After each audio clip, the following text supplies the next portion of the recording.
Bobbie Battista at CNN Center in Atlanta. Reed Collins is off today. We'll have more on those stories in just a moment, but first, an explosion in Virginia has trapped at least 8 coal miners below ground, and smoke continues to rise from the shaft, diminishing hopes for survivors. The blast occurred about 5.5 hours ago, trapping miners working the overnight shift at South Mountain Coal Company Mine Number 3.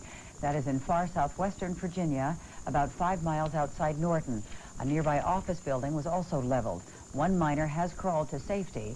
The names of the miners have not been released, and the cause of the explosion is unknown. We will keep you updated.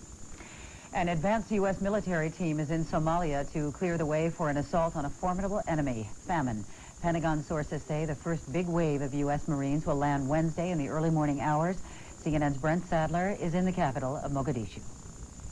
The countdown to Operation Restore Hope is now in the final stages.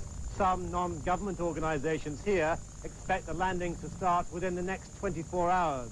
There was a clue that the big push is very close when an advance party of U.S. military personnel flew into an airstrip 30 miles from Mogadishu. They were the first U.S. troops to land. They were air movement controllers whose job it will be to guide in airborne elements of the task force. Somalia's got a taste of what it was all about this morning. It came in the form of warplanes, F-14s from the USS aircraft carrier Ranger in the Indian Ocean. The show of air power reassured many Somalis, but scared off others, like gunmen who'd been leaving the city to avoid being forcibly disarmed by the multinational forces. They've been reportedly moving towards Kenya and Ethiopia. The governments in Nairobi and Addis Ababa declared their borders with Somalia closed in reaction to that. Although many gunmen seem to have drifted off the streets, there remain large numbers of armed men and pickup trucks with machine guns mounted on them.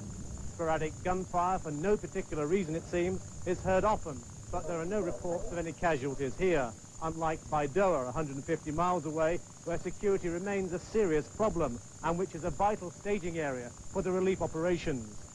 Whether the landings begin tomorrow or the day after makes little difference. U.S. military sources are saying that the deployment will begin on Wednesday. Meanwhile, a U.S. official has reportedly held meetings with Somali clan leaders to explain how the landings are going to work and what effect it will have on Mogadishu society. But there's been no word on how the clan leaders have reacted to that. Brent Sadler, CNN, Mogadishu. President Bush's national security advisor, Brent Scowcroft, today was asked if he had apprehensions about the Somalia operation. He said, quote, "Anytime you undertake an operation like this, there are apprehensions because it is inherently unpredictable," adding, "No, I think it is the right thing to do." Meanwhile, United States military muscle is getting ready, in place for whatever lies ahead in Somalia. CNN's Carl Rochelle joins us now from the Pentagon. Carl? Bobbie, the U.S. is trying to pave the way for the troops going ashore with diplomacy. The Pentagon says that Ambassador-at-Large Robert Oakley and Brigadier General Frank Labuti, who formerly headed Joint Task Force Provide Relief, are expected to be in Somalia today, and they're expected to talk with officials there to try to pave the way. The first troops are expected to land Wednesday morning Mogadishu time.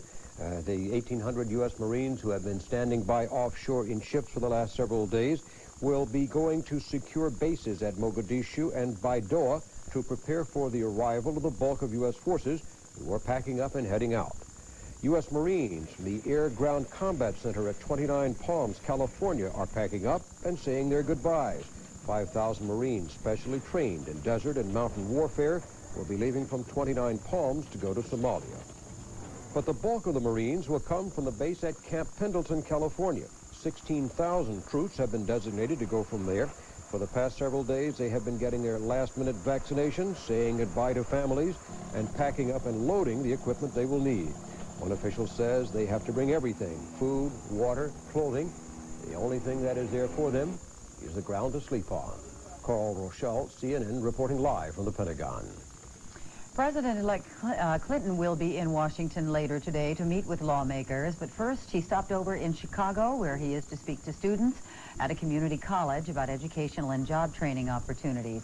Clinton has scheduled a series of meetings on Capitol Hill in what is seen as a prelude to announcing his first cabinet appointment. Senator Lloyd Bentsen of Texas is Clinton's expected choice for Treasury Secretary, with New York investment banker Roger Altman as Deputy Secretary. Two other expected appointments are Representative Leon Panetta of California as Budget Director and Alice Rivlin as Chairman of the Council of Economic Advisors. She is a former director of the Congressional Budget Office. Still to come on NewsHour, TWA has a plan it thinks will fly to get its financial affairs in order. And in the former Soviet Union, a health crisis that some doctors say has reached near catastrophic proportions.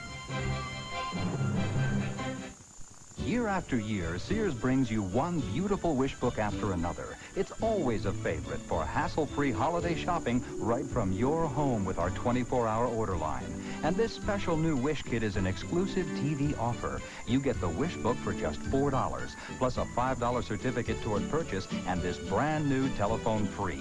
Shop over 2,000 toys, games, and sporting goods, apparel, jewelry, electronics, great values like this.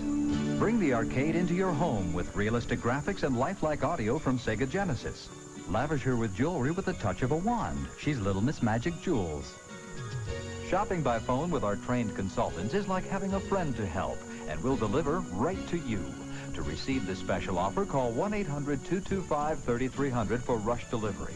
For a $4 charge to your credit card, we'll send you a free telephone and the $5 certificate along with your wish book. For rush delivery, call 1-800-225-3300. With auto theft in the United States rising at alarming rates, it's important to arm your vehicle with America's most popular anti-theft device. The club is recommended by over 240,000 police officers, as represented by the National Fraternal Order of Police, as an effective economical deterrent against theft. And now the makers of the club want to add a little color to your life, introducing the new Designer Series clubs. Equally effective in preventing theft, the new Designer Club colors are the perfect complement to today's lifestyles. So why not add a little color to your life with the new Designer Clubs? Order your new Designer Club today. Call 1-800-CLUB-321 or send $59.95 plus $5 shipping and handling to Designer Club, 32 West State Street, Sharon, Pennsylvania, 16146.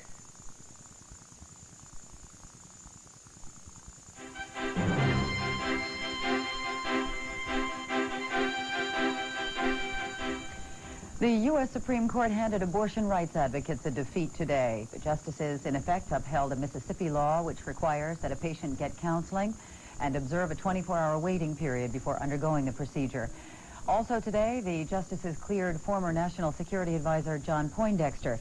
The court refused to reinstate convictions stemming from the Iran-Contra affair, agreeing with an appeals court that Poindexter's immunized testimony to Congress was improperly used against him. TWA owner Carl Icahn is pledging $200 million for employee pensions, sealing a deal to keep the financially troubled air carrier aloft. The federal government's Pension Benefit Guarantee Corporation had threatened to scuttle an agreement between the bankrupt airline and creditors unless TWA closed a $1 billion gap in pension funding for 32,000 employees. Icahn's pledge will allow the airline's reorganization plan to proceed. Russian President Boris Yeltsin has survived another attempt by Parliament to curtail his power. The Congress of People's Deputies today failed to pass a proposed amendment to curb Mr. Yeltsin's authority to name his cabinet and continue economic reforms. But in the face of stiff opposition, the Russian president did delay a confirmation vote on his choice for prime minister. Instead, he exercised his option of keeping Yegor Gaidar on as acting prime minister.